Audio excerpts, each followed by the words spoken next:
Saya juga udah bilang sama Umi juga udah bilang bahwa Umi akan bikin di pesantren. Ya saya bilang, saya juga bikin tapi pagi, karena malam kalau saya bikin di rumah, saya harus menghargai warga kompleks saya, yang mungkin malam takut keganggu waktu istrinya istirahat gitu kan. Apalagi itu hari Minggu. Jadi akhirnya ya sudah Umi, oh ya dan lebih banyak yang mengadakan kan lebih banyak doa. عبدك العاصي أتى.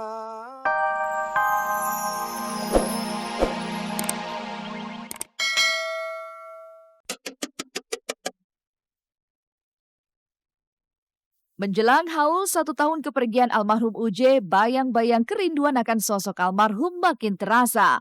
Umi Tatu dan Pipik Dian Irawati pun seolah berada dalam lorong waktu penantian panjangnya pada almarhum Uje. Lantas, benarkah almarhum Uje kerap hadir dalam mimpi Umi Tatu dan Pipik? Memang kadang-kala ada kelebat-kelebat lewat. Kelebat ada. Daus Mini meraung, dadanya bergetar hebat tiap kali teringat pada sosok buah hatinya. Benarkah ada penyesalan dalam diri Daus lantaran aksi gugatan cerainya yang justru membuat dirinya tak bisa bertemu pada anaknya? Apa ya? Cuma kesian aja gitu lah.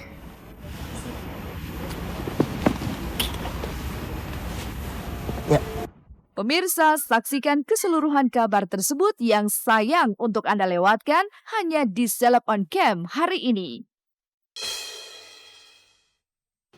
Umi suka nggak tahan.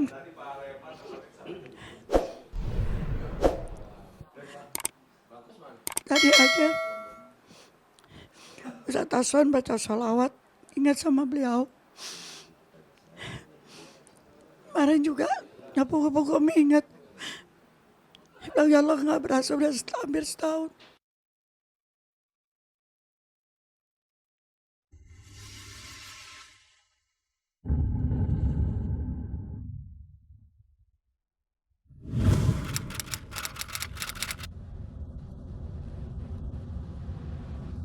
Pemirsa, masih terekam jelas dalam ingatan tepatnya pada 26 April tahun 2013 lalu saat almarhum Ustadz Jeffrey Al-Bukhari dipanggil Sang Halik akibat kecelakaan tunggal yang menimpanya ketika ia menaiki motor sportnya menjelang subuh di kawasan Pondok Indah, Jakarta Selatan.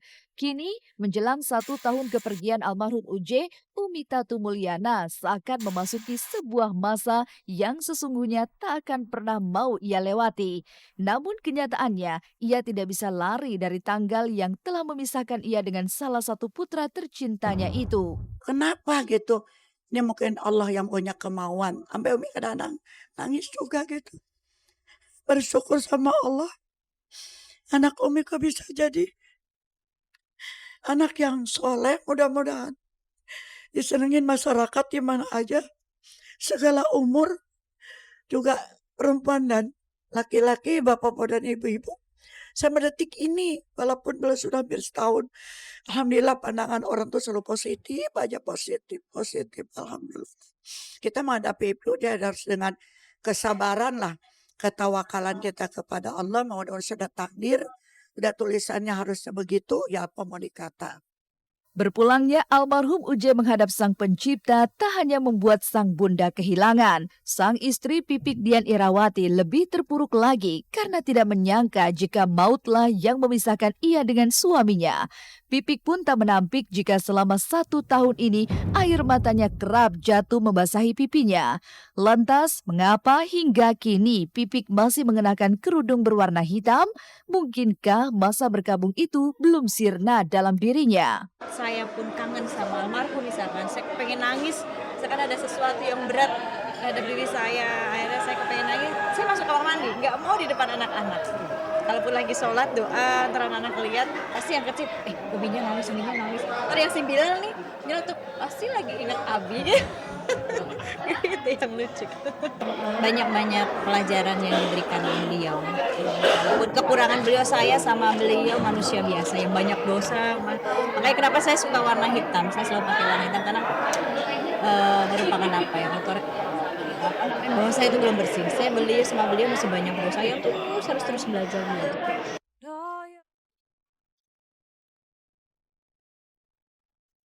Almarhum UJ meninggalkan dua wanita yang sama-sama memiliki tempat teristimewa di hatinya hingga akhir hayatnya. Dua wanita berbeda usia yang sama-sama begitu kehilangan dan begitu menanggung beban rindu ini pun memiliki cara berbeda dalam memupus rasa rindunya. Lantas, benarkah antara Umi Tatu dan Pipik kerap merasakan kehadiran almarhum?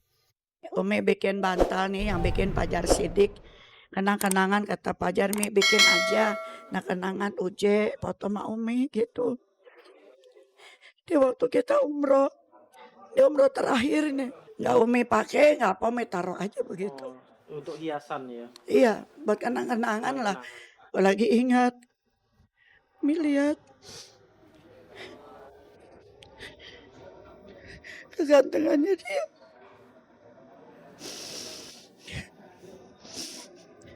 Kalau Umi sih sampai meninggal juga nggak bakal lupa kalau orang tua. Karena kita yang menghamilkan, melahirkan, menyusukan. Ya kita yang maaf, yang nyebokin segala macam. Kita kan orang tua sama anak. Juga sekolahin, kita kawinin semua kan orang tua. Memang kadang-kala ada kelebat lewat. Kadang-kala ada suara beliau. Sekelebat gitu kayak kebawa angin gitu. Setiap selesai sholat pasti doa. Dan setiap malam Jumat saya selalu biasain sama anak-anak. Kamu kepengen tahu nggak tiap malam Jumat itu arwah apa yang sudah pada meninggal itu dibebaskan untuk mencari keluarganya ada yang nggak yang ngedoain. Nah kalau kamu pengen tahu abis tiap malam Jumat pasti datang. Jadi itu yang membuat anak-anak senang.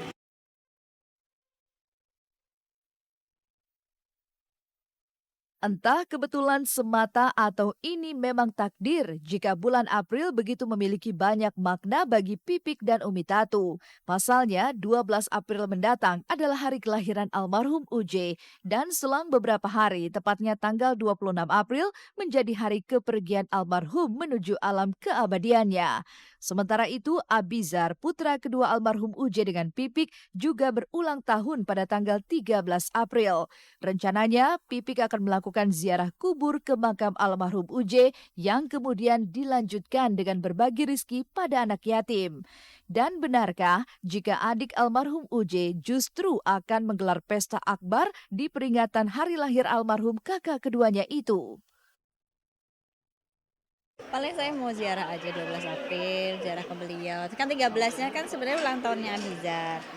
Kemarin sudah di request nih sama anaknya, maksudnya dia tuh mau ngajak pergi gitu kan sama teman-temannya gitu, sama anak yatim. Ya saya bilang ya sudahlah bismillah sekalian ulang tahun Abi kan, jadi kita berbagi saja dengan anak yatim. Kita mau bikin benar-benar akbar. Nah rencana itu kita buat pas tanggal 12-nya. Gitu. Cuman melihat ya berdekatan juga dengan pemilu ya, kayaknya ya walau alam lah ya, kalau emang kita dapat dana segera insya Allah kita bisa jalani, kalau belum ya mungkin kita muarakan semua ke tanggal 26. Dan tidak hanya dalam memperingati hari kelahiran almarhum, saat haul almarhum pada 26 April esok, Umi Tatu beserta kakak dan adik almarhum berencana akan menggelar peringatan acara haul 1 tahun kepergian almarhum UJ di Pondok Pesantren Ashobat Cikias Bogor yang akan dihadiri 3.000 orang jamaah. Sementara di tempat yang berbeda, Pipik justru memilih memperingati acara haul ini di rumahnya di kawasan Bintaro, Jakarta Selatan.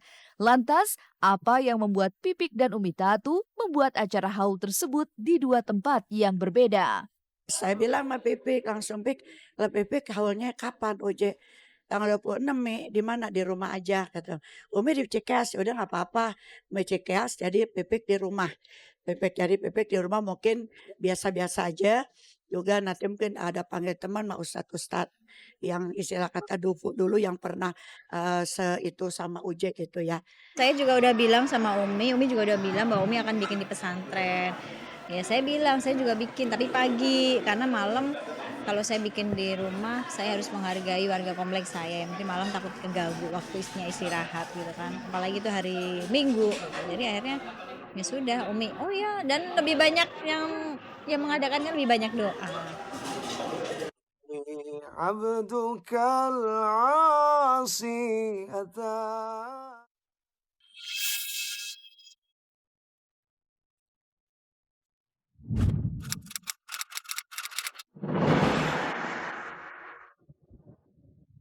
Menjelang 1 tahun kepergian mendiang Uje ke hadapan ilahi, pusara almarhum Uje